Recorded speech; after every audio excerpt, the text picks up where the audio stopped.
Hindi class में आप सभी लोगों का स्वागत है। बच्चों, आज हम आपकी प्रज्ञा हिंदी की पुस्तक से जो अनिवार्य संस्कृत का 7वां पाठ है, 7वां पाठ, जिसका नाम है आदर्श परिवारः। आज हम इस वीडियो में इस पाठ को पढ़ेंगे, उसके अर्थ को, उसके अनुवाद को जानेंगे। तो बच्चों, ये जो पाठ है वो बहुत इम्पॉर्टेंट है, परीक्षा में पूछा जाता है। तो आप इस वीडियो को आखिरी तक जरूर देखिएगा ताकि आपको ये आदर्श परिवार पाठ का पूरा अर्थ अच्छे से समझ में आ जाए। और अगर आप इस तरह के और भी नए नए वीडियो देखना चाहते हैं तो आप चैनल को सब्सक्राइब जरूर कीजिएगा। आपके लिए लगातार ऐसे वीडियो बनते रहेंगे और आप तक पहुंचते रहेंगे।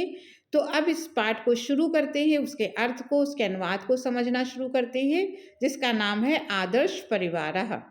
तो इस पाठ का अर्थ होता है आदर्श परिवार। एकस्मिन् ग्रामे जगत पालो नाम एक सज्जनो वसति। वसति माने रहता था। एकस्मिन् ग्रामे माने एक ग्राम में, एक गांव में, जगत पालो माने जगत पाल नाम का एक सज्जन निवास करता था या रहता था। फिर से देखिए, एकस्मिन् ग्रामे माने एक गांव में जगत पाल नाम का एक सज्जन रहता था। तस्य पत्नी कला अस्ति। तस्य पत्नी माने उसकी पत्नी कला है। जगत पालः 37 वर्षीय और कला 32 वर्षीय च स्तः। तो यहाँ पर क्या कहा गया कि जगत पाला 37 वर्षीय, 37 माने 37, जगत पाल 37 वर्ष का और कला 32 माने 32 वर्ष की है। तो दंपति सुखे निवसतः, वो दंपति सुख से निवास करते हैं। इसका एक बार जल्दी से फिर से समझ लेते हैं। एक गांव में जगतपाल नाम का एक सज्जन रहता है, उसकी पत्नी कला है। जगतपाल 37 वर्ष का और कला 32 वर्ष की है। वो दोनों दंपति सुख से निवास करते हैं। अब आगे देखते हैं। तयोद्वय संतति स्तः। अब यहाँ पर क्या कहा गया है? तयोद्वय संतति, द्वय माने दो, उस एकस तनयः एका च तनयः। तो तनय का अर्थ होता है पुत्र और तनया का अर्थ होता है पुत्री। तो तयो माने उनके दो संतति, माने उनके दो संतान हैं, एक पुत्र और एक पुत्री। तनयस्य नाम विवेकः, तनयास्य नाम प्रतिभा अस्ति। तनय माने पुत्र का नाम विवेक और पुत्री, तनया माने पुत्री का नाम प्रतिभा है। विवेकः 11 वर्षीय, प्रतिभा 7 वर्षीया चा। विवेक 11 माने 11, 11 का मतलब होता है 11। तो विवेक 11 वर्ष का और प्रतिभा 7 वर्षीया माने 7 और प्रतिभा 7 वर्ष की है। तो क्या हुआ कि विवेक 11 वर्ष का और प्रतिभा 7 वर्ष की है। विवेका 7वीं कक्षाया पठति, प्रतिभा 3य कक्षायां च। विवेक 7वीं कक्षा में 7वीं कक्षा में पढ़ता है और प्रतिभा 3री कक्षा में, तृतीय माने 3री कक्षा में पढ़ती है। आगे कहा गया आम्र निम्ब मधुका आदि वृक्षाणाम छायासु स्थितः जगतपालस्य गृहम् अत्यंत रमणीयः वर्तते।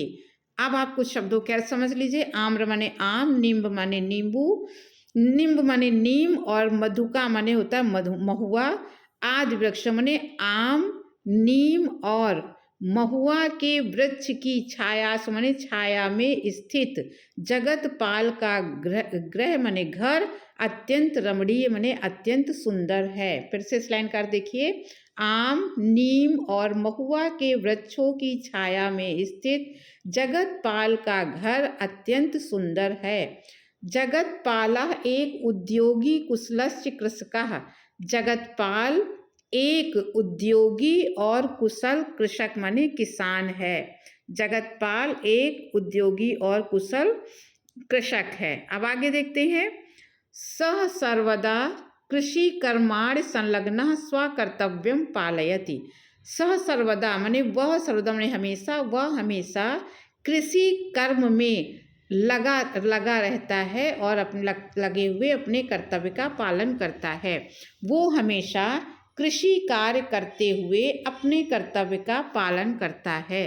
सः परिश्रमं कृत्वा स्वक्षेत्रे पर्याप्तम् अन्नं शाकं फलं च उत्पादयति।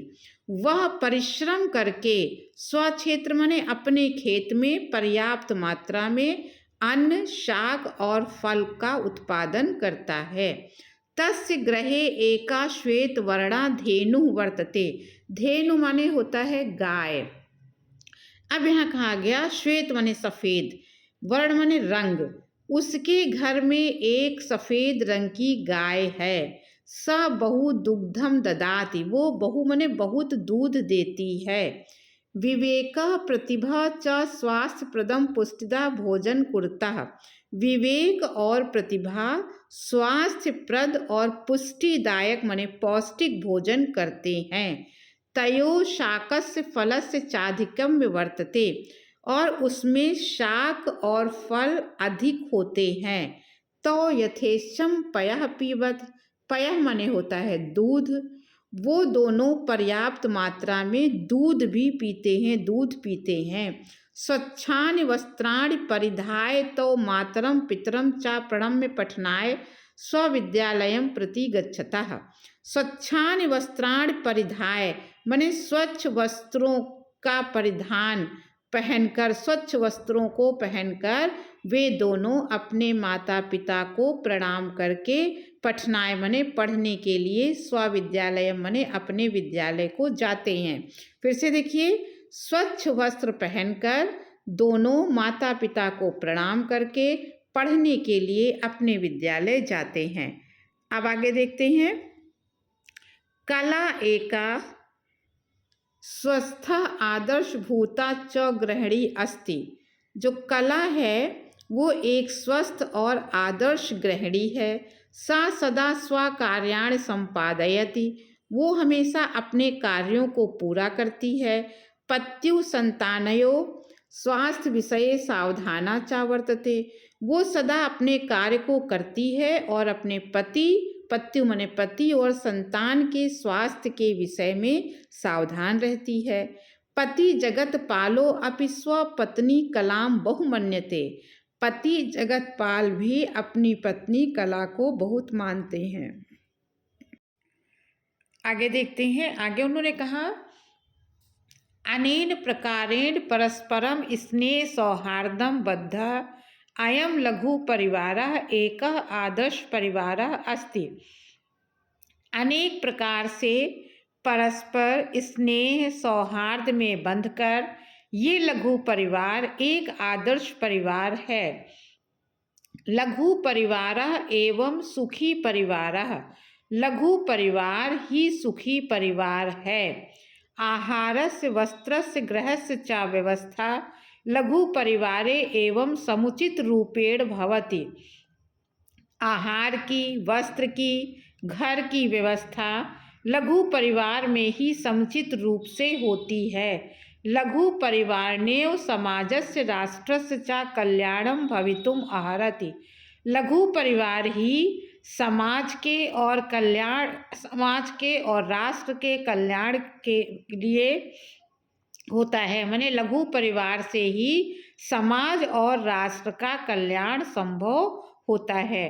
तो बच्चों, ये आपका पूरा पाठ था आदर्श परिवार। आपको अच्छे से समझ में आ गया होगा। अगर आपको ये वीडियो अच्छा लगा हो तो चैनल को सब्सक्राइब जरूर कीजिएगा, लाइक कीजिएगा, अधिक से अधिक शेयर कीजिएगा। अब अगले वीडियो में फिर किसी टॉपिक के साथ मिलेंगे, तब तक के लिए धन्यवाद।